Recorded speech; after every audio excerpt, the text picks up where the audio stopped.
Hiya, as promised, I thought I'd bring you up to date with what's happening here in Nice in the south of France, re-COVID, the deconfinement as the French call it, which is their version of the loosening of lockdown. We've been back about 5-6 days now, been into Nice a couple of times. I made the film 2 days ago showing you what was happening in Villefranche. The beach is still closed. They still are closed. Swimming is not allowed. A policeman was moving people on this morning. In fact, I may have seen him issue a fine, but I'm not sure. So Villefranche is very quiet, but then went into Nice, say, a couple of times, and picture there is very different. The beach is open for swimming and exercise, though quite a lot of people seem to be sitting on it, but reasonably distanced. The shops are virtually all open. The main shopping street, Jean Médecin, was quite busy yesterday. I mean, a lot quieter than normal because obviously there are zero tourists here. And I think Nice is a town that usually swells by about, don't quote me on this, about 750,000 in the summer. And at the minute, all the hotels are closed. There are, as I say, no tourists here, I would say. So I went up Jean Médecin. There were queues outside Pull and Bear, the clothes shop. Youngsters desperate to see some new clothing.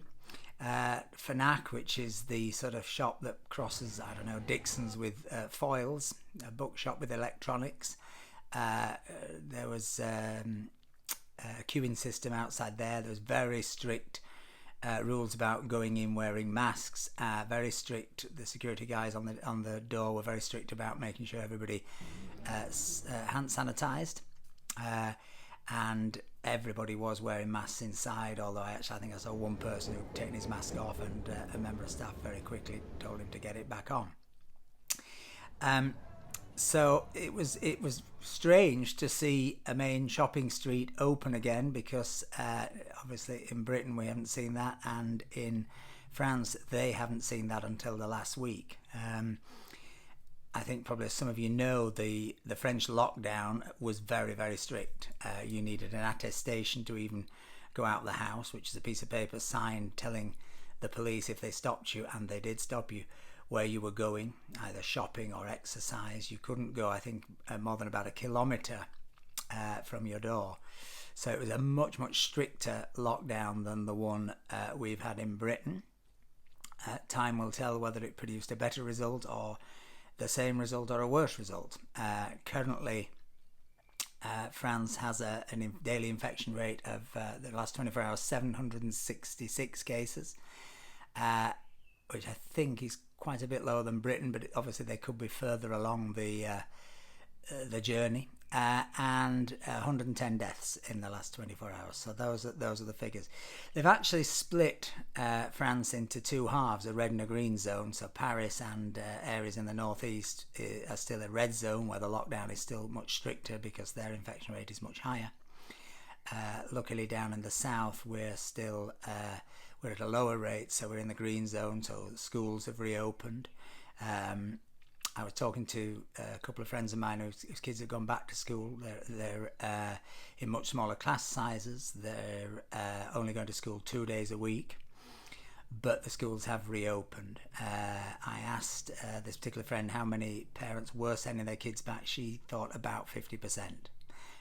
She felt pretty confident in the measures they'd taken in terms of mask wearing, etc. Though quite how you keep infants in masks, I don't know.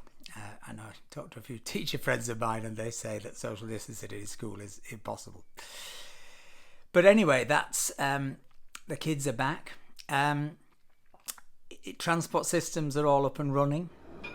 The tram is running with a very strict regime. There are tram marshals making sure that not too many people get on the tram, and very much making sure that people are wearing masks, which are obligatory on public transport. I think there's a fine of 135 euros, and the French will definitely issue them. They're not reluctant to do that kind of stuff.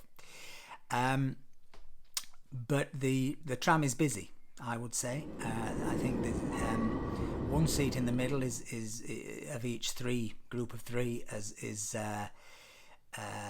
massed out, so you can't sit in it. So that's a way of keeping some distance. But a couple of the trams I've looked at, I wouldn't say it's as busy as normal, but it's certainly not like the London Underground, which seems desolate compared to what it normally is.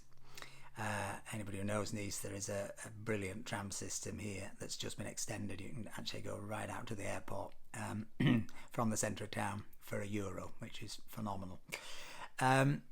Anyway, so that I think is all very good. What's quite confusing for somebody coming from London to here, having finally made it back after 131 days, is that the social distancing rules are different. It's only a metre. So it's quite odd when you see a queue, for example, this huge queue we saw outside the butcher's shop in the old town of Nice, because you think people aren't socially distancing.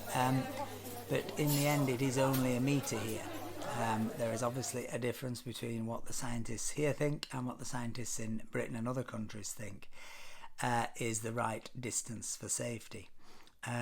I've a bit of a feeling that we might see the social distancing thing in Britain come down a metre. And I think it would, if it's safe to do it, it would make a hell of a difference to the hospitality industry, to theatres. It's not going to solve the dilemma for theatres at all, but it would make a difference. Anyway, that's one thing that the French are doing differently to us, or to Britain and some of the rest of the world.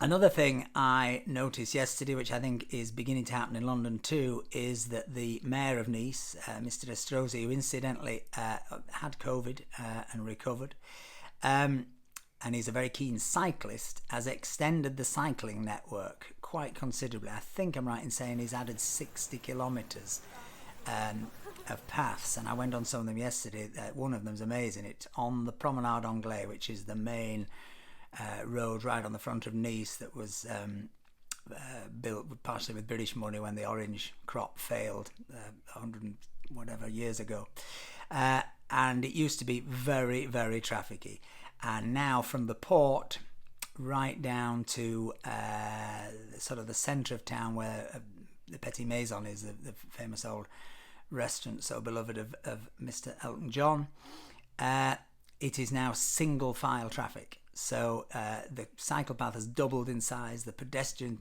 bit has doubled in size, and it's been done in such a way that I will be surprised if it reverts back.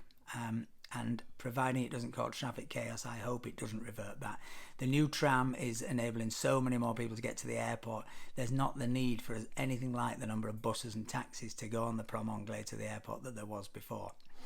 I'm sure some locals who want to get from Nice to Saint-Laurent-de-Var down the coast where they live and work in Nice maybe will not feel as benign towards that as I do, but then I'm a cyclist and I don't drive, apart from people mad.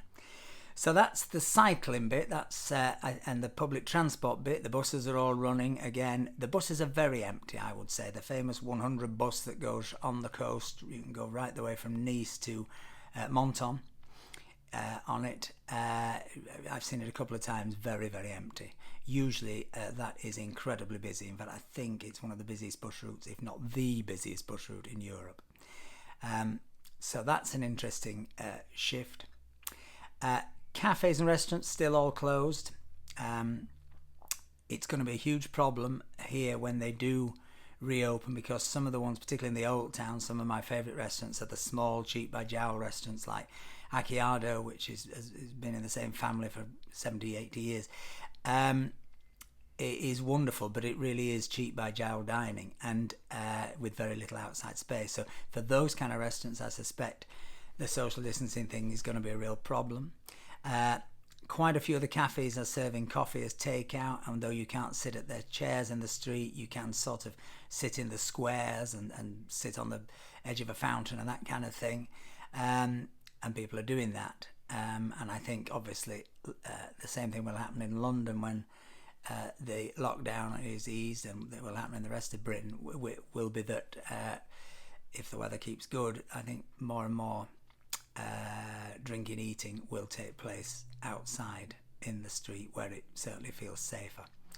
But all of that is still to come for Nice. The stage of deconfinement where the restaurants and bars open and the gyms open. Received an email from my gym today saying they were reconfiguring it, so they're getting ready.